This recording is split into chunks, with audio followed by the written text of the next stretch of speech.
Yeah, it's nice to be at the Booksmith. I love reading here. It's always a good crowd, and it's such a cool place. I'm going to be reading from Mathematicians in Love tonight. Show up in this passage. What's the? The love interest wasn't in this passage. Oh, the love interest, no. I picked out one. Well, I felt like reading about the Tang Fat Hotel because it's not very far from here. So, yeah, the love interest did not really turn up here. But there is love interest in the book, trust me. The woman's name is Alma. And, yeah, both the guys are in love with her. And then there's another woman called Cami Vent. She's sort of a Chrissy Hynde type, kind of a rocker. She's pretty cool, too. Oh, and then there's Jutta Schreck. She plays in a Polish heavy metal band, sort of like the Scorpions. She's very cool. She's got mirror shade contacts that cover her whole eyes. When is it supposed to be taking place? When is it taking place? Well, roughly right about now. So I would say it's pretty much set in the present. They're just ramping up on video blogging in the book, because I sort of got interested in that idea last year. Or I guess it's been almost 2 years since I wrote the book. And I was happy that in the interim, YouTube has gotten really popular. So it's sort of like what I was writing about is now more part of the reality. Yes? Some cone shell snails are very, very poisonous, like the box jellyfish and the pufferfish. Right. And certain snakes. That's something I talk about. Symbolism, I came in late. I'm sorry. Yeah. There's actually, I brought a cone shell with me. I can show it to you if he'll unlock it. The cone shells, there's a lot of reasons that I write about cone shells. You mentioned that they're poisonous. Yeah, they have this substance called conotoxin that they secrete. And it's the most powerful painkiller known to man. But unfortunately, when they give it to you, I think it gives you seizures or it stops your heart. So they have to drip it directly into your spinal cord. And then they usually stop doing it after a while because you start having really strong hallucinations. But other than that, it's a great painkiller. But conotoxins, yeah, they look like this. And a few of you are probably devoted enough fans of mine that you know my book, The Life Box, The Seashell, and the Soul. And this is on the cover of that book. This is sort of a mascot for Stephen Wolfram. That very cone shell? Yeah, because it's an example of a. You can pass it around, but Gladys put a. Cellular automaton. Yeah, it's an example of one-dimensional cellular automaton. But actually, in this book, I do have a guy who's actually dealing conotoxins, and he's sort of an old hippie. He's Alma's father.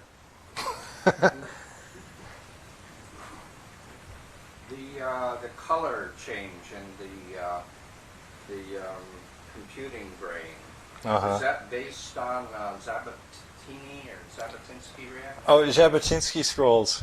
I do often try to. So you ask if the color on the paracomputer had to do with that idea from that? Well, I do generally. As you might know, I worked in cellular automata for many years, and there's one kind of cellular automaton I like that makes these two-dimensional scrolls, sort of like living Paisley, and they're called Zhabotinsky scrolls.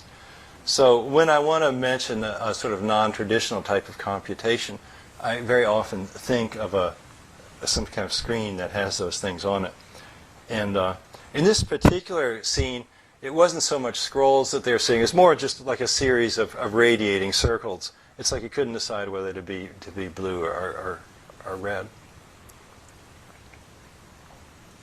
But I just finished a book. I have a book in the pipeline now called Post Singular, and they actually have Zhabotinsky scrolls up in the sky, and you get this sort of planetary brain happening.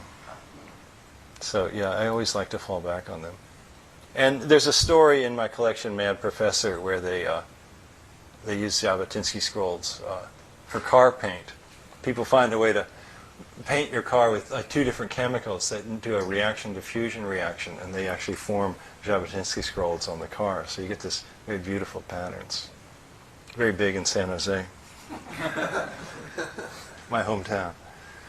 How long can that persist? Well, normally it would freeze up because you need something to drive a chemical reaction. But if we made it photosensitive, then we maybe could keep it going indefinitely. Or at least start the Golden ratio? Uh, I noticed you mentioned that. I know novelist things. There's whether this shell has the golden ratio involved in it that you're looking at right now. It might. I wouldn't want to swear to it. It's just sort of in math. This is one of these things that just sort of keep coming up, like pi and the golden ratio. They come up in all sorts of contexts. Yeah. So what's happening with post-singular? What's the dates? What happens in post-singular? That's going to come out about a year from now, and the idea there.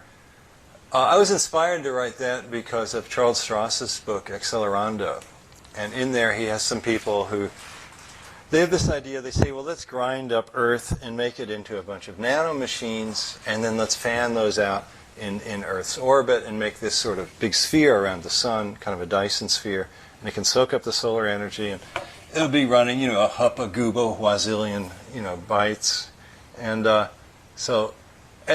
but it's one of those things, if you sort of think about it in another way, you say, well, that's maybe not the best thing to do with our dear Gaia that we live on, It's sort of like the ultimate tearing down a forest for a strip mall. It's just such an insane idea. And Strauss, I'm sure he would agree with that, but just to be provocative, he presented it as this very reasonable idea in his book. And so in post-singular, there's actually an evil president called Joe Dokes. The evil president in this book is called Joe Dokes, and the evil president in my next book is called Dick Dibbs. Since I'm writing pretty fast, I'm going to have time to get 2 evil president books out while we still got one. Actually, in post-singular, he's put to death with lethal injection. Put him down like a rabid dog. But in this book, they drive him out of office by giving a really successful punk rock concert at the baseball stadium. Because they have this campaign, it's called the 100% campaign. The heritagists are starting this 100% campaign. It's not enough that they have a huge majority in Congress. They want to have 100% of the office of the Congress, 100% of the governorships. They want to impeach all the Democrat judges, 100% takeover. And then my man Bela, he joins in with the Polish heavy metal band, and he's got his own band called Washer Drop, and they write a song called 100% Asshole, and then they're handing out paracomputers so everybody can see what's actually going to happen, and so then the administration crumbles. If only it were so easy.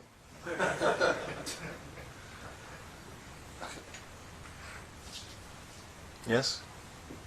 I noticed that Robert Sheckley gave you a nice blurb here. I read Sheckley a long time ago. He was a great satirist. These space explorers go to a foreign planet and they build a subway car or a BART car and they all cram into it. Yes. And also, Cory Doctorow gave you a good blurb. Is there any relation to E.L. Doctorow? Well, let's do Sheckley first. You asked about Sheckley. When I was growing up, Sheckley was really the first science fiction writer that I really loved a lot. I mean, I liked Heinlein very much as a boy, but Sheckley, to me, it was somehow more on my wavelength. And I think maybe his collection of stories, Untouched by Human Hands, I read when I was about 13. And at that time, I thought, well, being a science fiction writer is the coolest thing I could ever possibly do. And I got to meet the Sheck man a couple of times, and he was, it was very, very, very nice to be with him. A wonderful person. He just died. I guess it's been a year now. But he was a really good writer. I liked him a lot. And in some ways, I do some things that are a little bit similar to him. So we both have this thing that we're sort of cursed. Whatever we write comes out funny, even when we're trying to be serious. Okay, in this book, to try to fight that back, I killed off a couple of characters. You know, I'm not just some clowns. You know, people are dying. You know, let's see if that'll wipe the smile off your face. But, yeah. So you read books about predicting the future. Do you have any trends that you think are going to catch on in the next few years? Well, video blogging is going to get very big. And then there's going to be things, lots of people will have reality TV shows that are their lives. They'll just wear a camera all the time. And then there'll be contests, sort of like American Idol, but whose life is the most interesting, you know. And that'll be something pretty big. You'll also see people, there's going to be a device called the Life Box that people use to write their life story. Because everybody wants to sort of, particularly when people retire, they often want to write their autobiography. And that's when they find out that writing is hard. Because you're trying to get, your life is this big bush, this fractal, you know, endlessly branching. And you're trying to like make it just this string of beads. And, but there'll be a device like a cell phone that you can talk to, and it will ask you questions, and then you give it the answers, and it will sort of accumulate all the answers, and then other people can talk to it, and it'll imitate you, and it'll say the kinds of things that you might say. And so that would be something that'll happen. Then the environment will get cleaner. One thing, sometimes people, there's bound to be some things that are really surprising. When you look at where we are compared to where we were in 1900, you know, we didn't have electronics then. We didn't, you know, hardly had any medicine compared to what we have now. So there's a good chance we might still strike it lucky and find some, you know, really great source of cheap energy. You know, something with string theory or something bizarre. Maybe we can get below. I have this dream that quantum mechanics. It's like all this fog. It messes up so many things. And maybe under it there's still some crystalline clarity, and we can go down to the subdimensions and start siphoning out endless energy, and everybody can have telepathy. I mean, maybe things are going to turn out a lot better than I expected. Yeah? Sticking with predictions, which one do you think of yours you're most proud of? Just kind of like, I nailed that. Well, there's so many it would be hard to pick. Well, I did predict vlogging getting really popular 2 years ago, and it's really popular now. So, video blogging. Right, I remember the Halloween scene in one of the werebooks with the video blog with the butterfly about the Castro party. Oh yeah, the dragonfly. Yeah, I'm waiting for the dragonfly. That's. I'm always telling people to get to work and start making these. Be little cameras about the size of a dragonfly. It flies around. And there's just racks of them, like up on some high, like a TV tower, where people can't get at them. Then you go online and you rent an hour of the dragonfly, you know, $100, and then you're driving this thing. So you can go, you know, you can go like the scuzzy alleys that you're scared to walk into and see what's going on, or you can go follow the mayor around and see what he's doing, or like if you want to go on a trip somewhere, you can just go and order up a dragonfly. You know, I'm going to Vienna, and you know. Maybe, hypothetically, or I'm going to whatever, Phoenix, Arizona. And all the brochures that you see, all the pictures you see on the web, everything looks beautiful. They never show you, you know, that this place is next to a dump or, you know. So then you get the dragonfly and you can check the scene out. So that would be a really nice thing to have. I have a whole book of predictions called Saucer Wisdom. We published it right at the millennium, at the turn. And somehow the media didn't latch on to it because the thing is, the predictions they wanted to hear were the predictions that they already believed were true. So that's the type of predictions that do well. That's what you'll hear more from futurologists that are being paid by businessmen to make predictions. And they don't necessarily want to hear things that they haven't thought of. Not able to. Not able to hear them, yeah. That was self-serving. Yeah. Yeah? Would you comment on the melding of man and machine? What's going to show up like 25, 50 years later? Well, that was a theme. When we started writing cyberpunk in the early 80s, that was kind of the theme that was getting our interest, that people are becoming more like machines, and machines are becoming more like people. like a simple example, if you're making a phone call for support or help, you kind of have to behave like a machine. You have to press all these numbers to get in through this phone tree. And then there's the machines that answer and talk to you, the user interface. It's getting a little more human. They use the first person singular. Yeah. The machine would say, please hold while I do this. Oh yeah, the machine, yeah. Total nerve on their part. Yeah, that's true. It's escalated. It is an I. That's nice, yeah. The Turing test is over. But the thing is, this said, I don't think machines are really very close to being like us. This is a remark I've made before. I used to teach artificial intelligence at San Jose State. That was my day job for 20 years, teaching computer science. And when you look under the hood, the things that the so-called artificial intelligence that we have is really, it's just a bunch of, it's a lot of special tricks, special purpose, gimmicks. It's not like there's some overarching program we have that if we could just, they're always saying, well, once we get computers that are, whatever, 1,000 times as fast, wait 10 years, they'll have enough RAM, they'll be fast enough. We still don't have the program to put on it for it to be intelligent. It's really not there. So we don't know how to do it. We're not close to knowing how to do it. And don't understand our own consciousness. that's what I'm getting at. Yeah. So it's not. I mean, maybe someday there will be machines that are a lot like us, but I don't think it's going to be in the next 20 years. Maybe in 100 years. It's not going to be all that soon.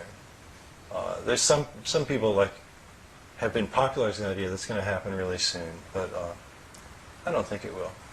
Actually, I think digital computers will go away entirely. I mean, it's not like, look, in the 1900s, people would say, imagine a really good watch, Maybe someday there'll be a watch that's just like a person, and, nobody cares about watches anymore. And I think digital machines will go away. And that's sort of what I'm getting at here. I'm having this sort of analog computer, like water running or flames or air.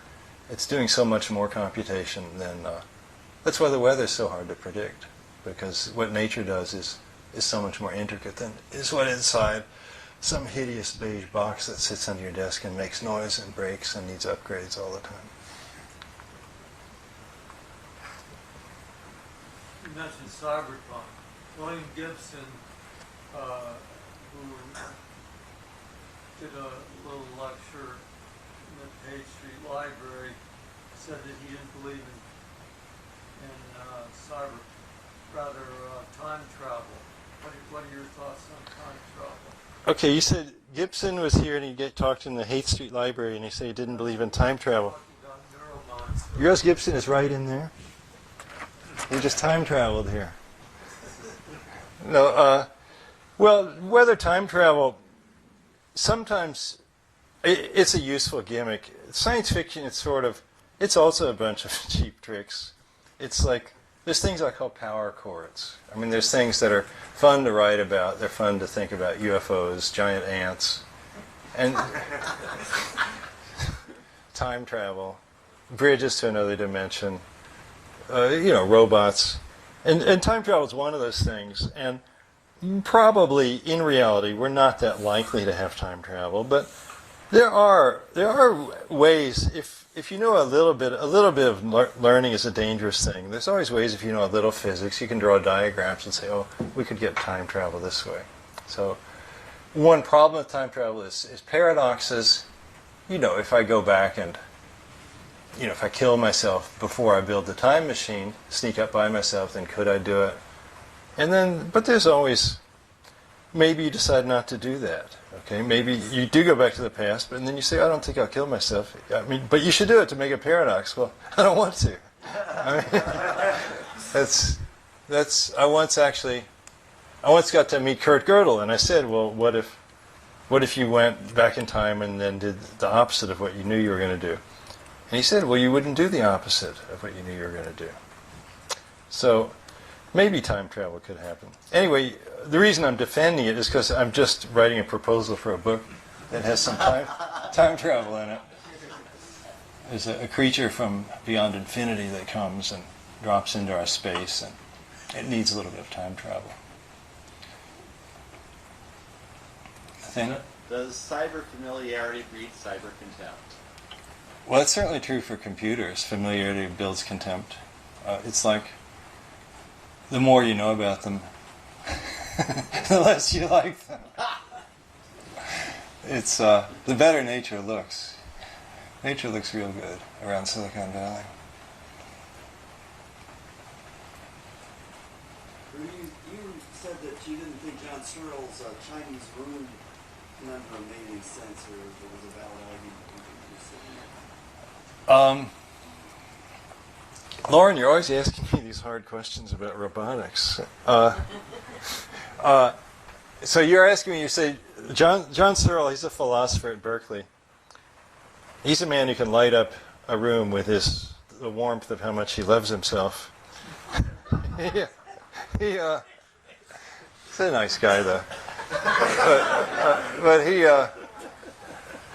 he has this thing called the Chinese room paradox, and it says, well, what if I was supposed to translate something into Chinese, and I didn't know Chinese, but I was in this room, and people would pass in sheets with ideograms on them, but I had like these really good dictionaries, and I could go and look everything up, and kind of like phrase books, and then I'd look up the answer I should put, and I'd write down some ideograms that were supposed to be the answer, and I'd slide those back out.